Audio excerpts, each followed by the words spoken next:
Good afternoon, everyone. Still good morning to Amy, who is in line from the United States and co-moderator. This afternoon, we have as a main topic MS care in the digital age. There we will hear about the best practices, the gaps, and the person-centered education. On the request of EMSP and ahead of this conference, a number of national MS societies were tasked with organizing hackathons to identify and better understand current best practices and challenges in the MS care ecosystem.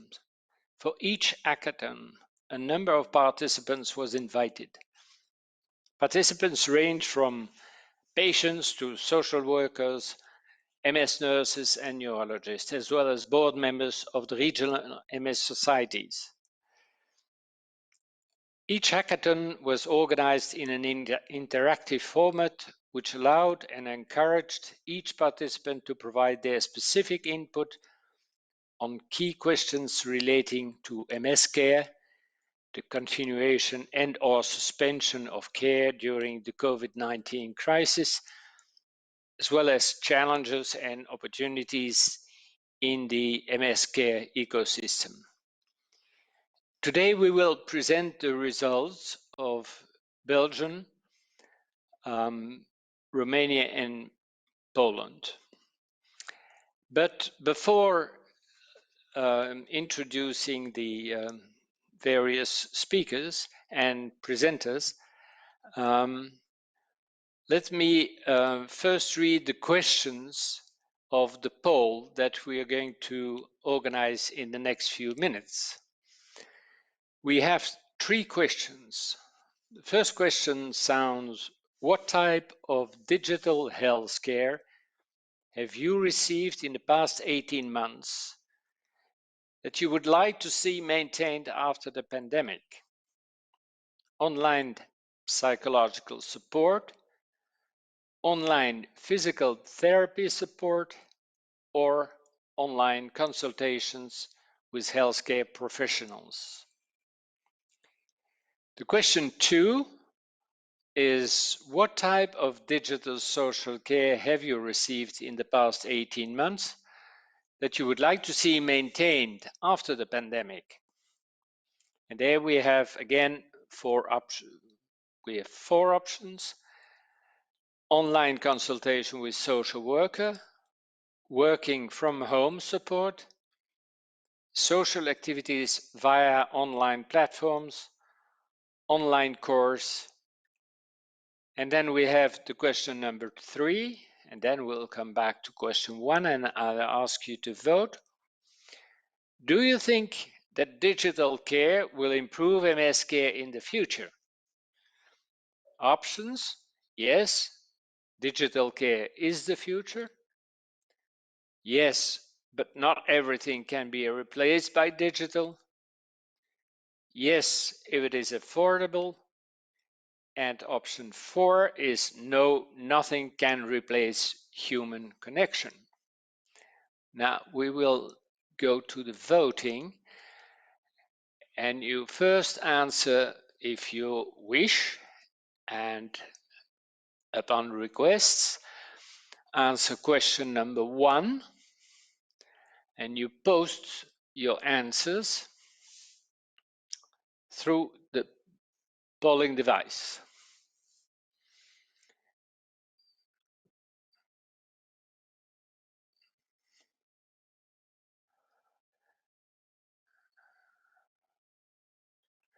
Okay, if you're done with question 1,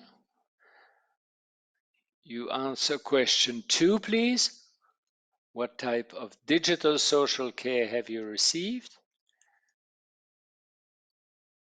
You have 4 options.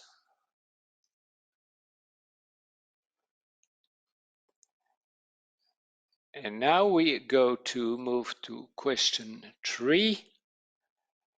Do you think that digital care will improve MS care in the future, or as the option suggests, eventually replace the present MS care in the future,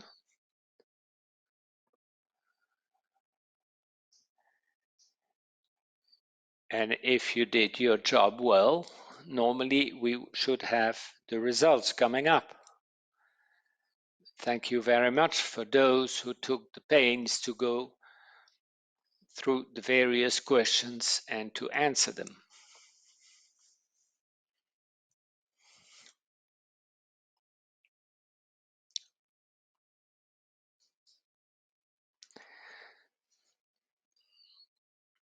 So, from what I can see, we have for question 1, online psychological support, 42%.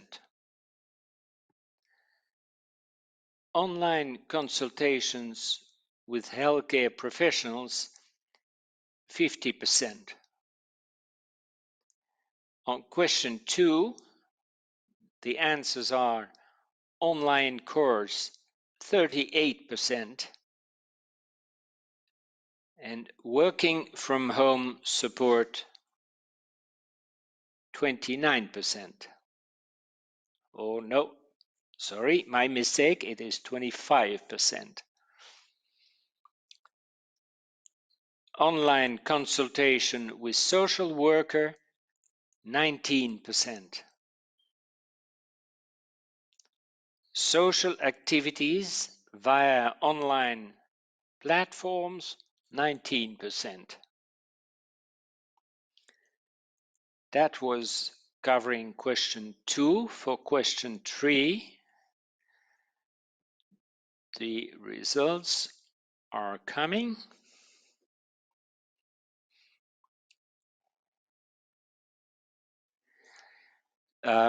We have 69% for yes, but not everything can be replaced by digital.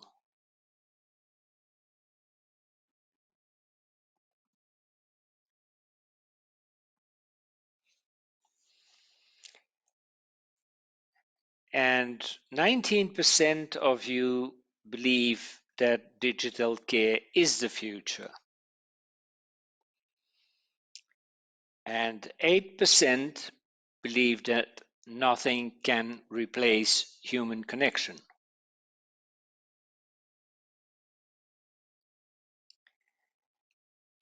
And 4% of you answered that yes, if it is affordable. I think we have gone through the various. Yes, thank you very much to the staff. We've gone through the various answers. I thank you very much indeed for being so participative in answering the poll. It's not always easy to get to grips with the systems, with the digital systems, but you did extremely well, and we get obviously a number of informations, and I'm also addressing this message to the speakers who are going to make their presentations now, because we will come back to those figures when we move to the Q&A part of the session. So to present the result of what I said in my introduction about the hackathons, first to speak will be Klaus Knops. Klaus Knops is from Belgium. He's a member of the executive committee of EMSP. He is a former president of the Flemish Society, and he is a board member of the National Belgian Society. Klaus, it's up to you. Thank you, Charles, and good afternoon, everybody. I hope you all had a good glass of Spanish red wine on Peter's health at your lunch. Okay, thank you for the introduction. I can add to that I have over 30 years of experience as a caregiver and as a volunteer for the MS Society. Briefly about Belgium. Belgium is a kingdom in a Western European country that lies on the North Sea and borders the Netherlands, Germany, Luxembourg, and France. It has a population of over 11 million inhabitants, and there are 3 official languages. 60% speaks Dutch, just under 40% speaks French, and less than 1% speaks German. The country's cultural and linguistic diversity has led to a succession of state reforms to a complex political system, and I simplify it, with part of the power vested in the regions, Flanders and Wallonia, and an umbrella federal government for the entire territory. This just to explain you why in Belgium we have 3 MS societies. Because by analogy with the Belgian political system, the MS League is also organized in an umbrella league for federal and international matters and a community league for each of the regions. Both community leagues have healthcare professional staff as well as volunteers. In Belgium, officially 1 in 1,000 people are affected by MS, but I have to say that there is no actual research on the prevalence of MS in Belgium. And if we look at our neighboring countries, the prevalence is higher. In France, in Luxembourg, in Germany, the prevalence is 1.5. And in the Netherlands and UK, it's even more. It's 1.9 per 1,000 inhabitants.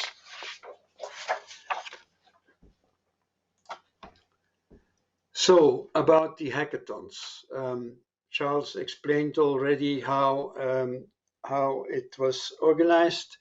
I can add to that in Belgium there was organized by the National League 1 hackathon for each community. So 1 for the Dutch-speaking community and 1 for the French-speaking community.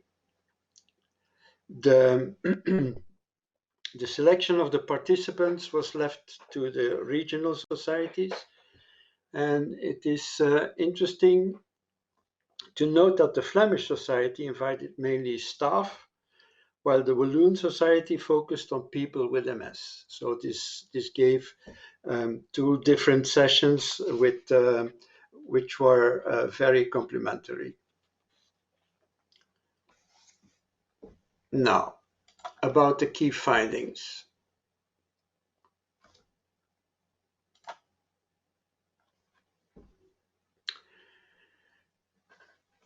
A common issue identified by both caregivers and patients is the problematic patient journey from diagnosis towards structural care for each individual patient. All stakeholders pointed out that initial diagnosis is often not handled well by the treating physician or neurologist, and diagnoses are sometimes delivered in an even rather brutal way and result in a lot of emotional distress for patients. A lack of information and clarity on the next steps in the care process make it hard for patients to find and keep their bearings while maneuvering the administrative web of MS care. Moreover, both patients and healthcare professionals report that the time frame between diagnosis and the implementation of a structured care framework for each individual patient is too long, often more than a year. Moreover, patients indicate that neurologists do not refer them to the patient associations, such as the MS societies, and that patients often have to rely on themselves to find their way towards proper care. This lack of throughput from diagnosis to its peer groups or patient associations leads to missed opportunities regarding information about practical implications and causes a lot of stress for newly diagnosed patients. Another related issue is that too often the diagnosis focuses on the purely medical implications of living with MS and not enough on the practical and administrative implications. Patients emphasize that sorry, living with MS is more than undergoing a progressive disease that affects health. It exceeds the boundaries of a purely medical problem and affects mobility, mental well-being, social engagement, a patient's professional life, and more. MS care should therefore not only focus on the medical and paramedical aspects, but also on the social, the mental, and the practical aspects of living with MS. It is important to properly integrate additional care, such as physiotherapy, psychotherapy, and more in the MS care trajectory, so as to ensure that all MS patients can properly access these essential care services during their lifelong treatment. A positive trend in the Belgian MS care is that peer groups and patient associations are considered as an added value in that they help patients find their way in the administrative maze regarding the organization of their personalized care framework. Social workers that work closely with the MS societies in Belgium play an important role in helping patients find their way outside of the medical aspects of their illness. Whereas MS nurses provide excellent assistance in helping patients find their way to the right medical care, social workers perform an important complementary role by assisting patients in their other care needs, such as providing information on administration, helping patients find their way back to their social lives, sorry, and providing guidance and building a trust relationship outside of a hospital context.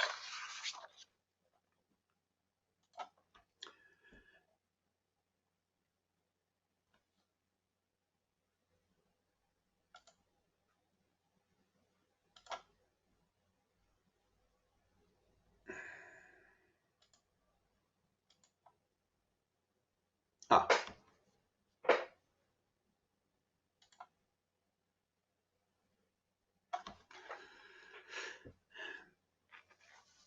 for people with MS, playing a more active role in society remains very difficult. Even though social and labor law provides a basic framework to facilitate the return of people with MS to a professional life, too often the threshold for employers remains too high, forcing patients to stay unemployed. Social law appears too rigid and conditions for employability are not adapted to the very diverse spectrum of disease progression among people with MS. Patients indicate their willingness to return to a more active professional life, but are often blocked from doing so due to lacking legal framework. Aside from a professional life, people with MS also experience a lot of thresholds regarding social participation in their private lives, for instance, due to mobility problems. The social lives of patients are often turned upside down due to their diagnosis, which often leads to a very isolated lifestyle, unemployed, limited mobility, limited social life. Patients indicate the importance of peer groups and patient associations, such as the MS Society, to socially reintegrate themselves and pick up the thread again. The lack of referrals from healthcare professionals towards such peer groups and patient associations results in a lot of missed opportunities and makes this problem worse. All stakeholders indicate that shorter link between diagnosis and the patient association is necessary.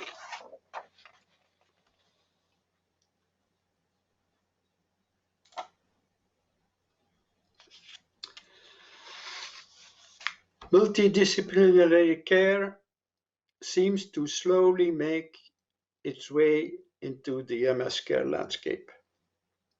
However, professional stakeholders indicate that conventionalized methods for multidisciplinary care still need to be developed by the authorities. Currently, multidisciplinary consultations are not structurally organized in all involved hospitals. Due to the absence of an official convention on how to organize multidisciplinary consultations, public financing is so far not available, which leaves the more specialized hospitals organizing this on their own. This results in rather significant disparities between the methodology of multidisciplinary consultations across hospitals and creates an imbalance in MS care across regions, as some patients are being treated within the framework of multidisciplinary consultation, while some other patients are not. Aside from this imbalance, healthcare professionals also struggle with resources to accommodate all people with MS in a proper and timely manner. Klaus? Another obstacle encountered by the healthcare professionals is that patient data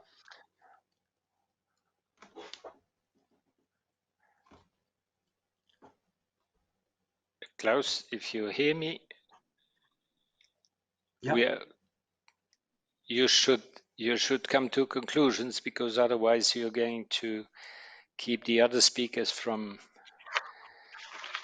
delivering their speeches. Okay.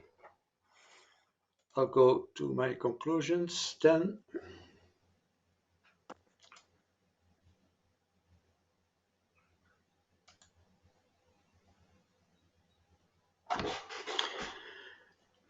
First, an optimization of the patient journey from diagnosis towards a structural framework of care solutions for each individual patient is necessary. And so the action plan is to streamline and shorten the patient journey and ensure a better alignment between all stakeholders.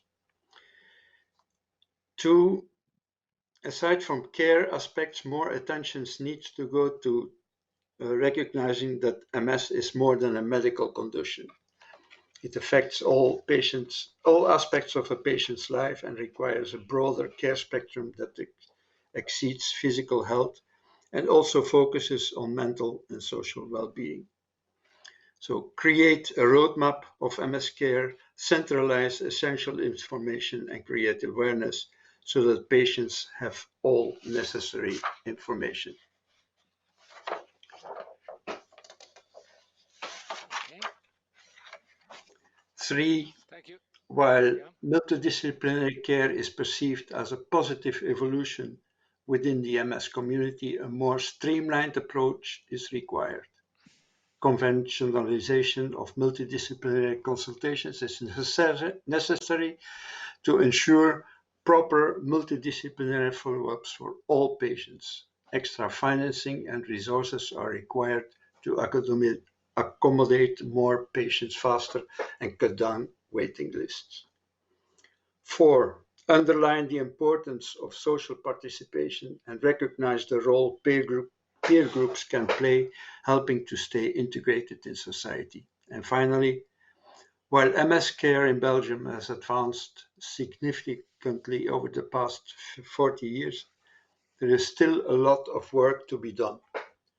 The COVID-19 crisis exacerbated many problems and forced caregivers to be creative in order to ensure the continuity of MS care. The breakthrough of digital healthcare is a nice example of how MS care can be accommodated even during these crisis situations. Facilitate the implementation of digital healthcare as a complementary care aspect, recognizing the essential role of physical contact moments. Okay. And I thank you Thank for your attention. Thank you very much, Klaus. We went slightly over time, but we'll have to do with that. But thank you very much. This was a full plate of recommendations and suggestions. We move right away to the presentation of the results in Romania, and the floor is to Cristina Vladau. Cristina, you have the floor. Thank you very much. Thank you for the opportunity to be here today in this event. I have to press the slides. Okay.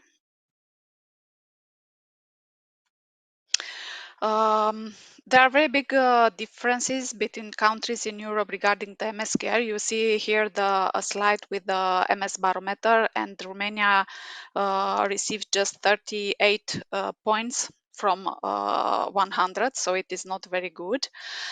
Even if Romanians are EU citizens, we do not have access to the same level of services and care as other countries. And I include here the access to treatments, which is delayed in Romania for 3 to 4 years and even more. And this is due to the national HTA regulation. The access to medical services is limited, as we do not have the same infrastructure, technologies like other countries. We do not have rehabilitation services specialized for MS, like we do not have an MS rehabilitation centers. The big problem is that Romania allocates for the health per capita the lowest percentage in the European Union. This is less than half compared to the average, so it is very, very poor. This represents the lowest level as a percentage of the GDP. So this is not a very good context, but we are lucky because we have exceptional neurologists in MS care, and we are not confronting at this moment with the lack of medical staff. The social system is very limited and force the people, even with severe disabilities, to longer work to have money to live, and for the so many out of the pocket costs. So the economical burden is very high. Very high. As a general context, here are some figures about Romania. We had a study with the European Brain Council rating MS in Europe, and there states that for 2019, the estimated number of people with MS it's 9,000. 70% are women, and every years are 850 persons new diagnosed with MS. 67% receive an treatment which is free in Romania, and 87% receive a disability certificate, which is it's a big number. We also take care about the kids with MS. There have been identified 45 kids. We put them together every year, so we know them very good. What was good in 2022 is that no matter the pandemic, we had access to 4 new DMTs: Ocrevus, Gilenya, Tecfidera, and Plegridy. Even if if they are not new therapies, they enter the market, which was very good. And no matter the fear, the people go to take the infusions and to change the medication if the situation required. So this was very good for us. In December last year, the accreditation criteria for the MS centers changed. This is one of our biggest problem to have new MS centers at local level, and now we have one new MSK center in Bucharest and two centers for adults in Brașov and Galați. It is there are some areas very requested. We have updated protocol for DMTs, which is a very good protocol.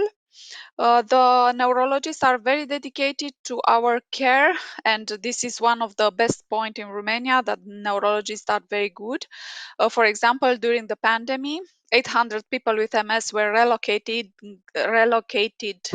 during the lockdown because the hospital was transformed into the COVID hospital.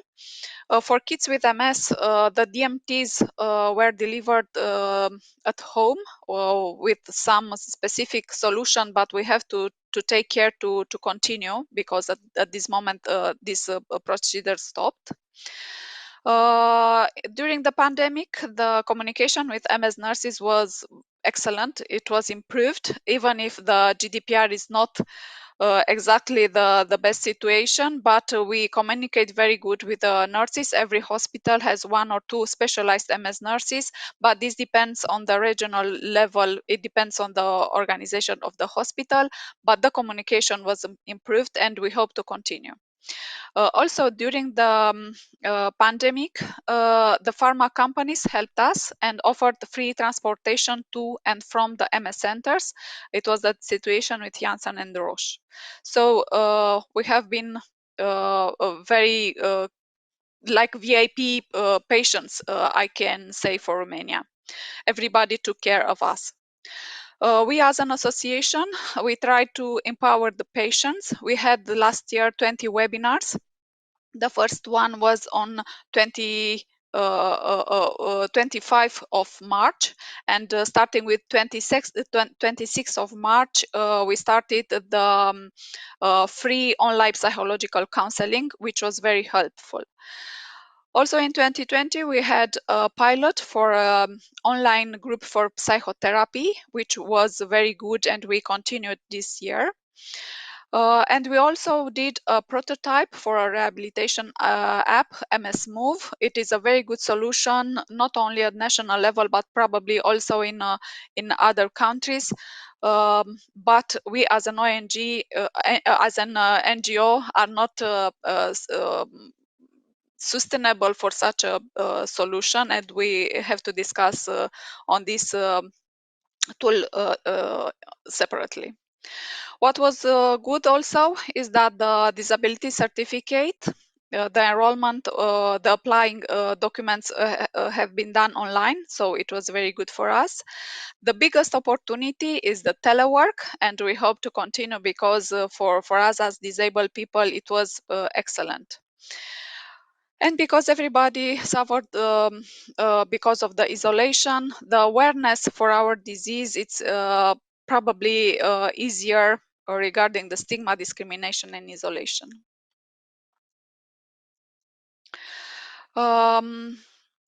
We had this year, we didn't manage to do the classic hackathon as it was supposed at the European level.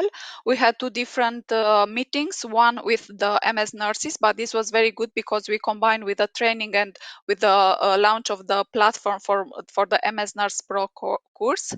And 90 nurses were present, which was very good. And the second event was with a neurologist, with the president of the Neurological Society in Romania, and with all authorities. What was less good in 2020 and still counting, unfortunately, we do not have telemedicine in the neurological field in Romania at all. So this is a big problem.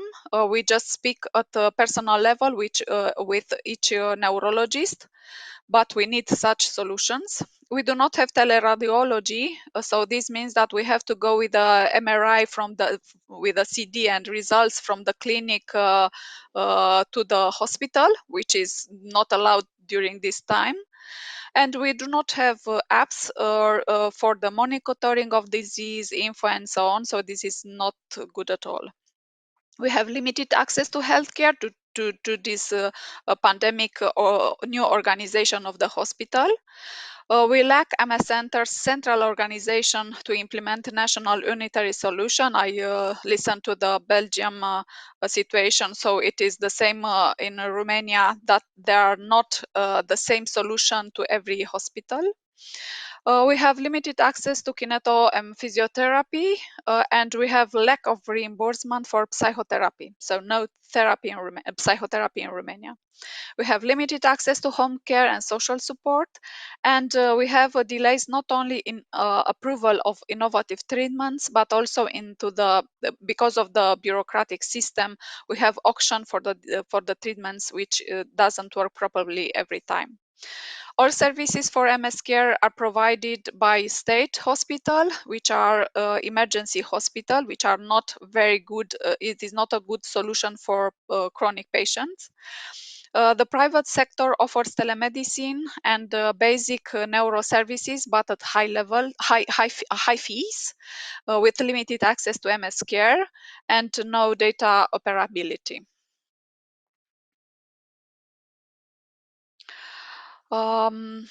These are the NIST priorities. I think it is an error on the slide, but doesn't matter.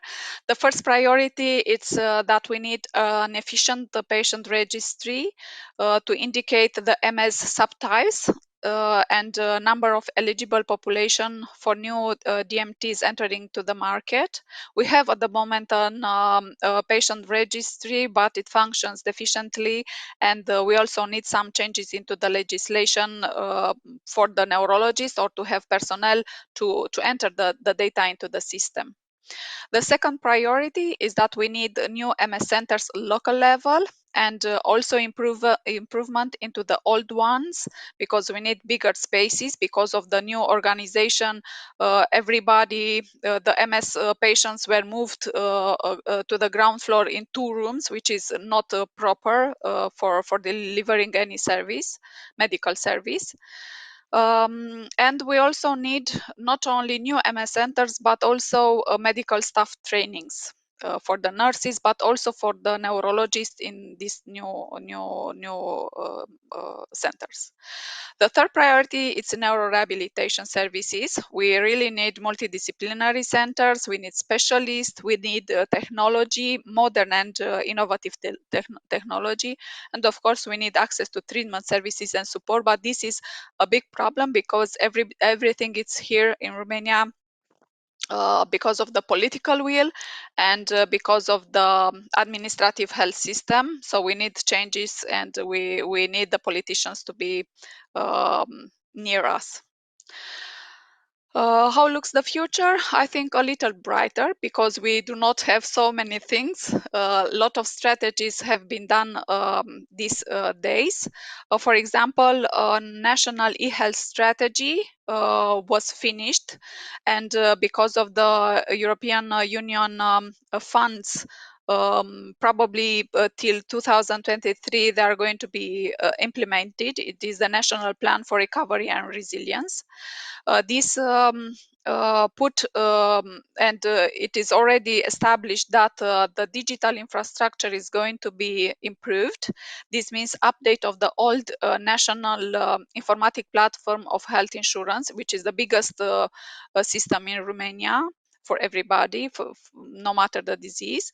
Also technological equipments, and also it was taken into consideration the extension of the role of the platform to serve the public health policies, as we need the registries for the health minister, the HTA body, also the statistic data. Competencies in managing technical and digital processes were taken into consideration, as well solution in analyzing data, because we do not just need data, we need to do something good with them. The second good thing is that it's working. We work for a telemedicine strategy, which is I hope to be implemented till 2026. All the telemedicine solutions should be integrated with the national informatic platform, and they have to be interoperable. The GDPR competencies needs to be taken into consideration because it's not only the patient neurologist communication or patient to nurse relationship, but it's also the cooperation between specialists. And it is also taken into consideration the rural areas, because in Romania we have 40% rural area, and we need equipments and trainings. We also have to take into consideration the innovation into the neurological field.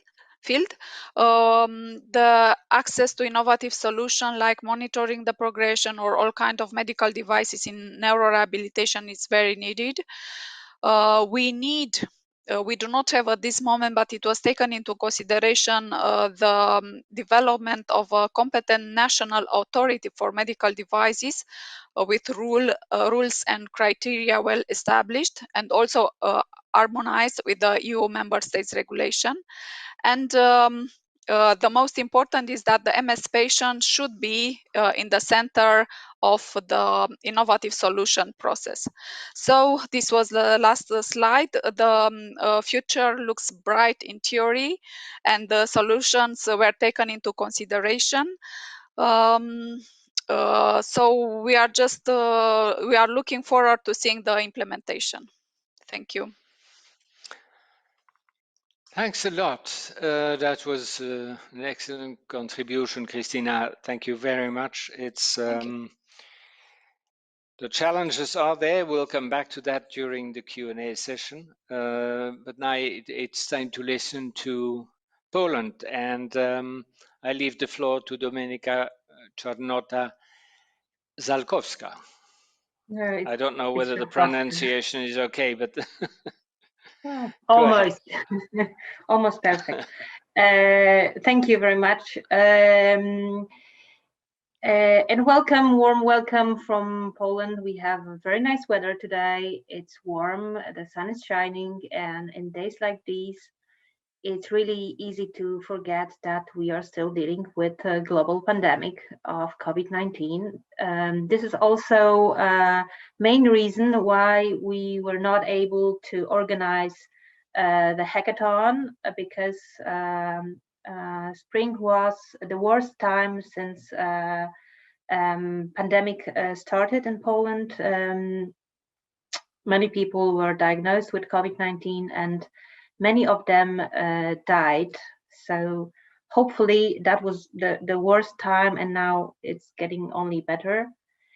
But while preparing my presentation, I contacted few nurses from different Polish cities to discuss their experiences and learnings from the COVID-19 pandemic. And today I would like to share those experiences and learnings with you.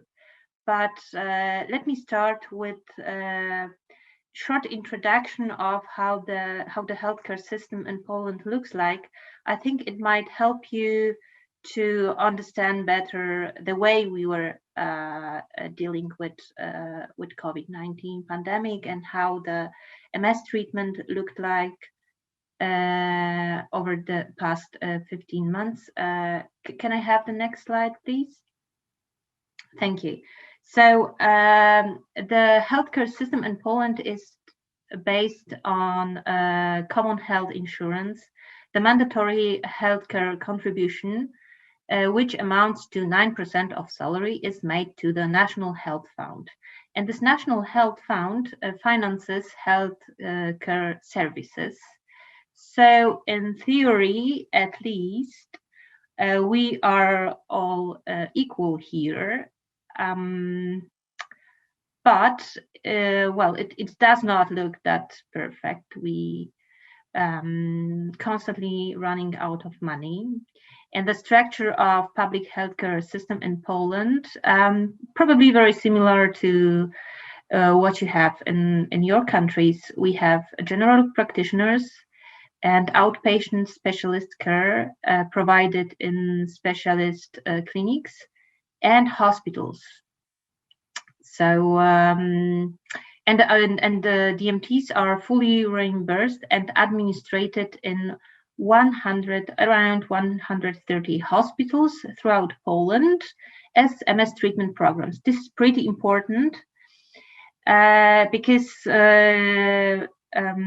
it's not like you get the prescription and you can go to the nearest pharmacy and get your medicine. To get the medicine MS for MS, you need to go to hospital, and only half of those hospitals, so about 65 of them, have so-called second line treatment. And at the very beginning of pandemic, it was kind of a challenge because hospitals wanted to limit the amount of patients coming to hospitals. So they wanted to have patients only those who really need some kind of intervention. So the Ministry of Health and National Health Fund proposed such a solution that hospitals will give those MS drugs to the patients for the next 6 months. So you need to go to the hospital, but only this one time, and then you will get your drugs, most of the drugs that are available for the next 6 months. And that was already kind of a challenge because if it's a big hospital, they could manage to buy so many, as we all know, pretty expensive drugs. And for small hospitals, they simply could not do that. So, that was kind of a challenge at the very beginning of pandemic. Can I have the next slide? So as I already mentioned, I talked to a few nurses from different hospitals from different Polish cities to ask them about their experience, how they remember, especially the very beginning of pandemic. And here you have some quotes. It is a real, let me read it for you.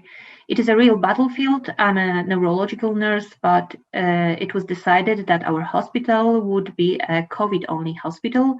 And suddenly we were taking care of patients suffering from a completely unknown new disease. The beginning was very difficult. We didn't know what we are really dealing with. The information coming from the world was very disturbing initially. There was no personal protective equipment. I guess we all know that from our, you all know that from your countries. Can I have a second, next slide, please? Thank you. Another quote, it was such a chaos, huge physical and mental exhaustion, but we tried our best. I was in contact with all my MS patients, trying not to show them my own fear. This time of pandemic has verified our ability to adapt to new situations and has partially exposed our weaknesses. It is a time of testing the medical staff resistance to stress. Thank you. Can I have a next slide, please? So how the care of MS patient looked and looks like during the pandemic. As I mentioned, this MS treatment programs, they worked well in most hospitals. Medicines were dispensed. Nurses were in constant contact with patients over the phone. Initially, there were some concerns about the safety of DMTs and the risk of severe course of COVID-19. And this slowed down the admission of new patients to the treatment programs. Later, the problem was that there was the lack of medical staff. So, well, we guess there's around 1,000 people in Poland who were not diagnosed with MS last year, and they should be, or who didn't receive their DMD treatment yet. Can I have a next slide, please?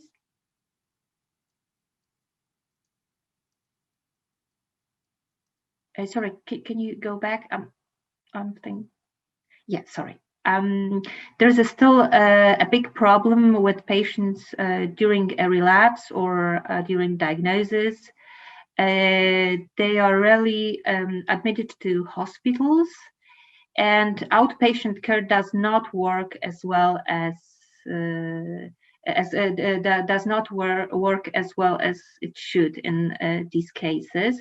This is definitely something that we should improve in the future.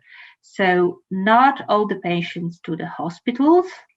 We should improve this outpatient care definitely. For example, if you need MRI in Poland and you will be admitted to the hospital, you will get the MRI straight away. But if it's in outpatient care, you will probably wait at least few weeks, if not few months. So that's really a problem. People with more advanced disease had limited access to other specialists and to rehabilitation. There were also concerns that they are at risk for serious complications of COVID-19, so they should avoid any personal contact. Also rehabilitation that is provided at home. But fortunately, now when healthcare professionals are mostly vaccinated, the access to this kind of treatment is much better. So it has improved lately. Can I have a next slide, please? Okay, best practices from past months. E-prescription. This is something that Poland launched just a few months before pandemic. And thank God for that. And frankly speaking, when I have first heard about this e-prescription, I wasn't really fond of the solution. I thought it's not going to work, and it's just a bad idea. But that the works perfectly. So you don't need to go to the doctor. You just can make a phone call. It might be online consultation. It might be just a phone call, 2 minutes long, and then you get a number. You go to the pharmacy, where you have to also give your personal identification number that every Polish citizen have, and then you get your medicine. So it's not only save time, but probably also it saved some lives too, because you don't need to go and spend long time in a waiting room with other patients waiting for your doctor appointment. Same with online doctor-nurse consultation. Obviously, it's not for every case. It might lead to misdiagnosis, especially when it's a cancer, and it's not allowed anymore for the youngest children. So they can you cannot replace traditional consultation with online consultation, because it might be too dangerous. And electronic personal health record. This is also something that I personally discovered. I knew that something like that exists, but I discovered that when I was diagnosed with COVID-19. This is where you can find your test result, information about quarantine, but also something like referral for vaccination. You can choose the day and place where you would like to be vaccinated, and also the type of vaccine. And there's more of data gathered there. I just previously I thought it's not really useful, and it might be even dangerous to gather such a data about my health. But now I think this is such a useful tool, and we should definitely in the future develop that further. Can I have next one, please? What are the learnings from the past months? Again, this is the feedback I got from the nurses I was talking to. In the pandemic, we experienced painful staff shortages.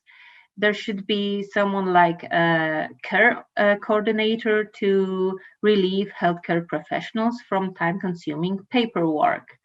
So definitely more trainings for GPs and other specialists so that they can better recognize the first symptoms of MS, and then later not refer all people already diagnosed with MS to a neurologist only. They might also have other diseases. So this is something we should learn for the future, definitely. We should educate patients not to be afraid of vaccination, and we should take care of better working conditions and salaries for nurses. They are irreplaceable, definitely. Thank you. Next slide.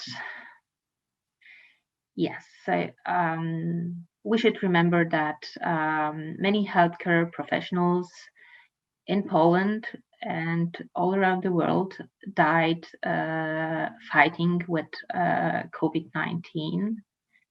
And we should not forget who's the real heroes here. Can I have the next slide, please? Yes, this is some pictures from Polish cities saying thank you for your services, and thank you from me too. Thank you.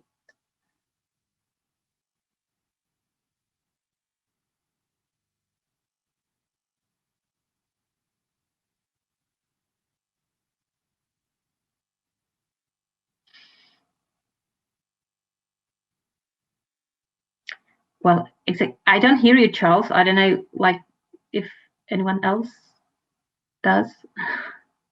Is it me again with technical problems, or?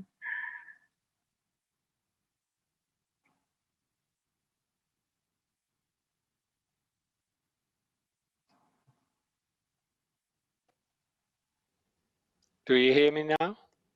Yes. Yes. Okay, good. My fault, I think. Not used to all these technical devices around me. I'm still a person with a pencil and and a pen, and all the technical devices are too much. And now we are going to talk about digital health.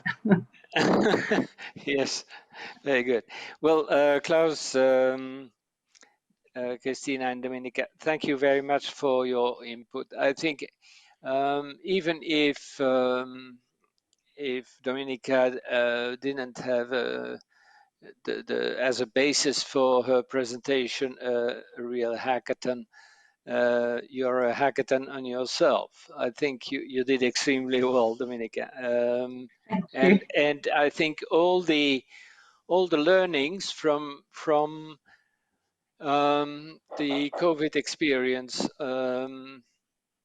are extremely interesting. We'll have to sort or group a number of these various remarks in a couple of minutes, and then go to an exchange of views. The word that comes to my mind certainly after the three presentation is in fact there are two words. It's complexity and humility. Complexity because we have been all of us wherever in the world. Some people have a big mouth about the way in which they treated COVID, but don't believe them. It's been in the beginning. It's been a mess all over the place, and I'm extremely grateful to the way in which you have addressed the topic, because it's a honest one. You didn't go around the difficulties, you didn't go around the challenges, the failures, and you didn't forget to thank the heroes of these very difficult 18 months that we have gone through.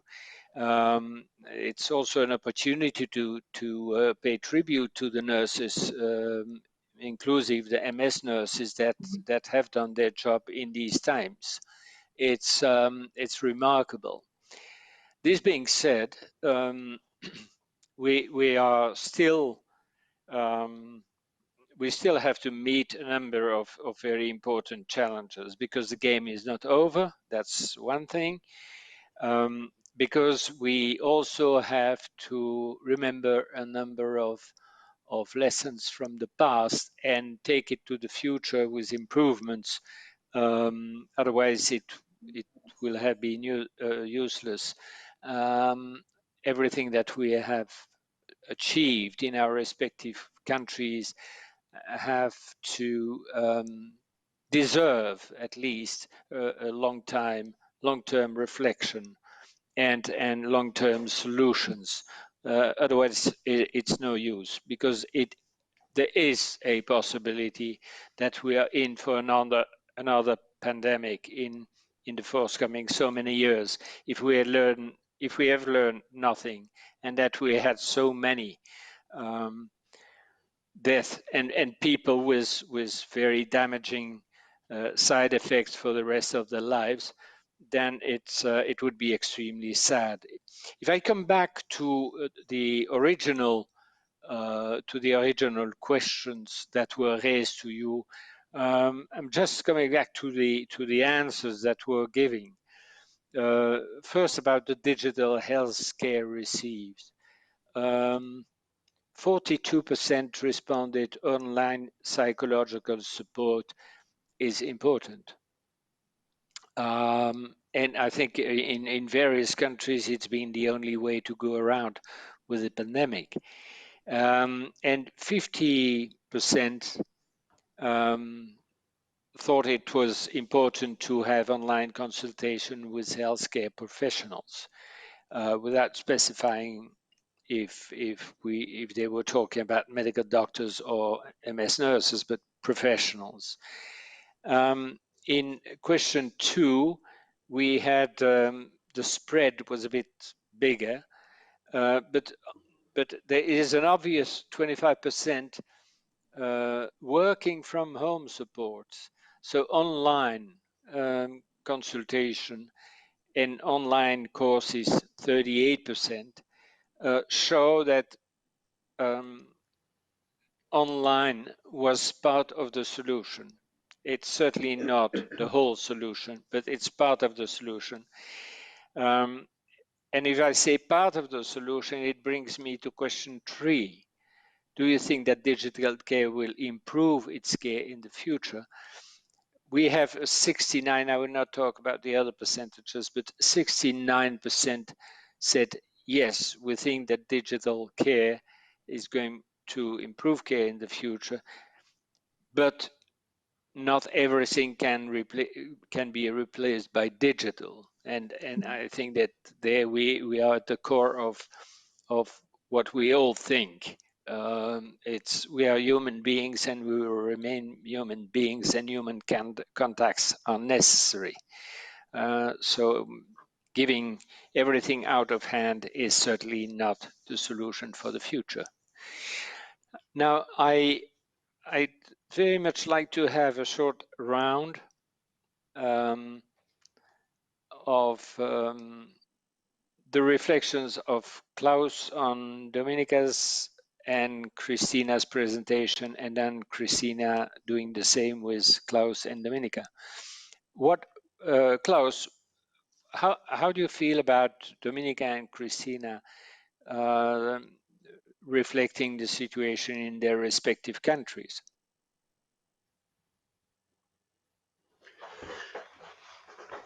Well, I think that COVID-19 has forced us to find solutions for care problems, and I think that both Dominica and Christina showed very well how in different countries people were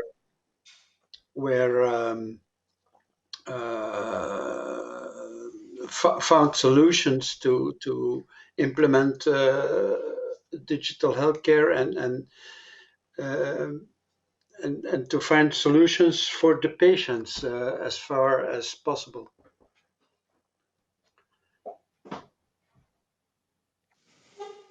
Okay, thank you, Klaus. Dominica, or Christina first? Christina, what do or how did Dominica and Klaus influence your thoughts? I consider that we have we have the same problems because MS is a complex disease. No system can cover everything we need. It is not a problem just about Romania that we do not have enough funds into the health system, but every country needs to improve the budget for the health. Every country had problem during this COVID period, and I think the politicians should consider this. If we have a population which is healthy and has a lot of solution, I think it is better for the work, for the kids, for everybody. So I think everybody dealt with the same problems. Regarding the poll, I do not know which is the situation in Belgium or in Poland, that we do not have covered the psychological services. It is probably to be considered the whole mental health policy.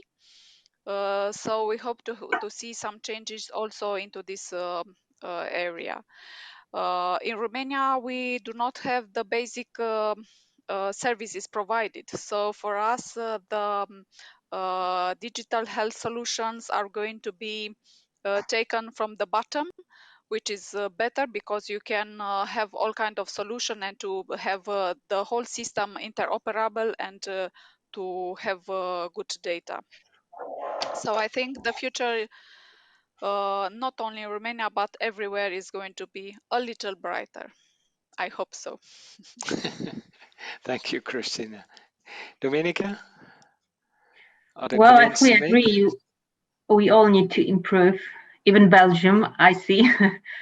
But of course, well, we in Poland, we always compare ourselves not to countries like Belgium that much, but more to countries like Romania, because well, we are in a pretty similar situation. And I, for example, noticed that it was said that 67% of people with MS in Romania receive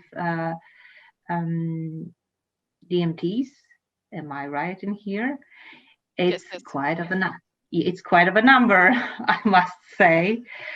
And regarding psychological support, this is also an issue in Poland. Fortunately, when it comes to MS patient, Polish MS Society provides psychological support since over 10 years now. And from the very beginning, it was also remote support. I mean, online, or we were connecting via Skype or just via telephone, because we wanted to provide this psychological support to people from all different places in Poland. So thanks to that, we were able to say that when people were really scared a year ago, they had lots of questions, they experienced depression and anxiety, we were able to help, and that was very important also for us as a society. So Thank you, Dominika. yeah, sorry. Thank you. I do have a question from Stefan de Kort, who asks, can you name, and this question is addressed to the three of you, can you name one or two very important and positive innovations?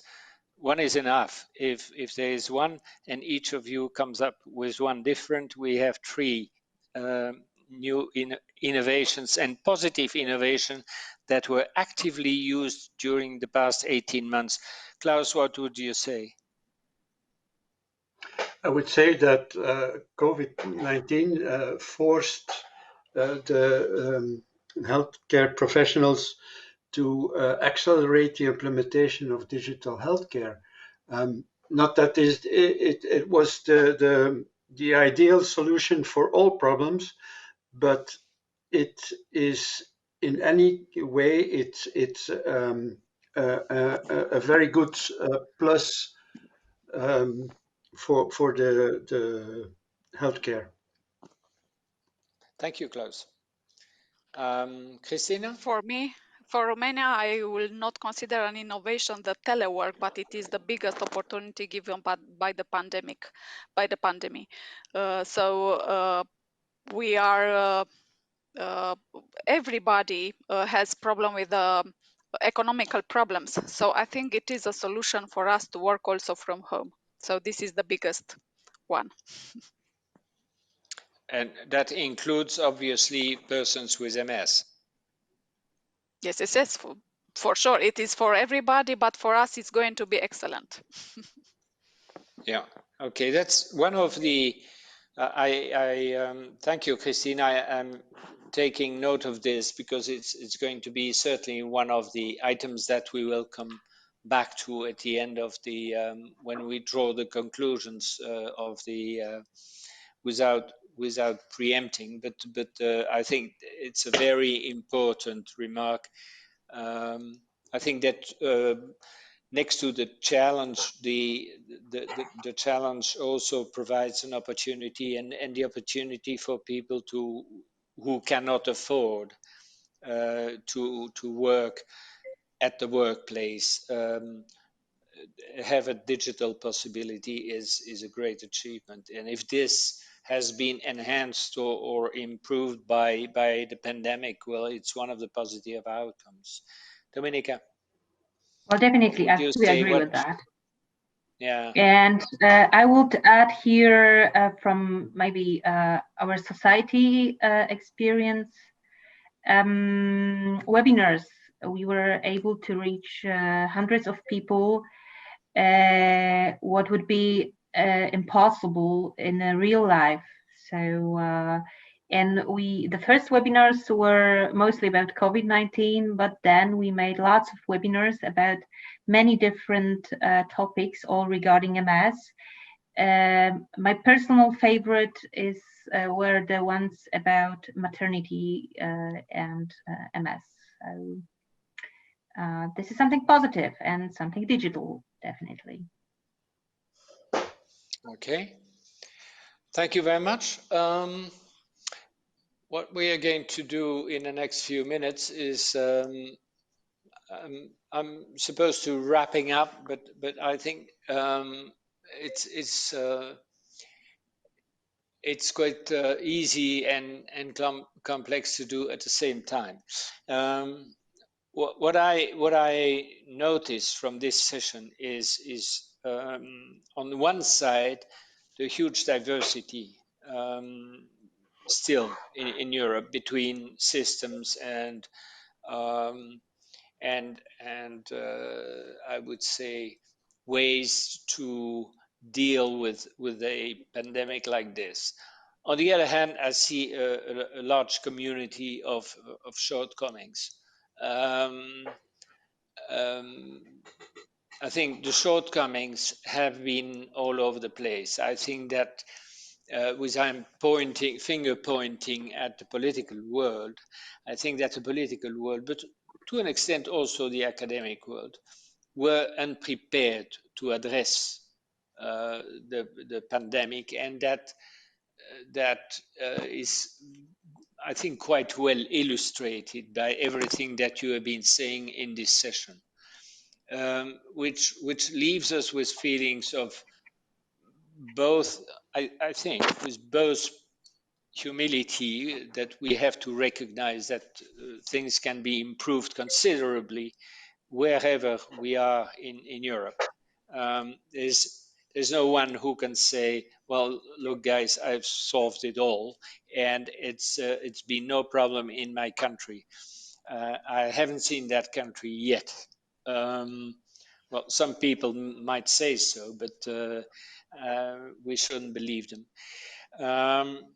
The other thing is that it was an opportunity, although very difficult opportunity, but it was an opportunity to look into our systems and revisit the way in which we are doing things and the way in which we're dealing with one another, whether we have MS or whether we are caring for people with MS, and develop innovative solutions wherever we are and in whatever job we are.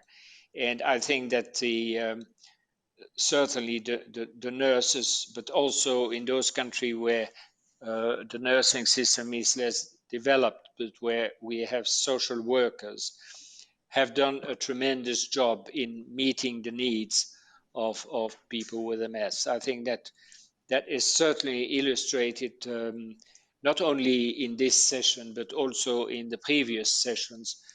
I think that would be one of my conclusions for today. That is that we have a global resilience in the MS world that is second to none. I mean, and it's been all over. Um, the solutions have not been one, they have been manifold, and I think it's good to have the possibility to address the various issues that are raised.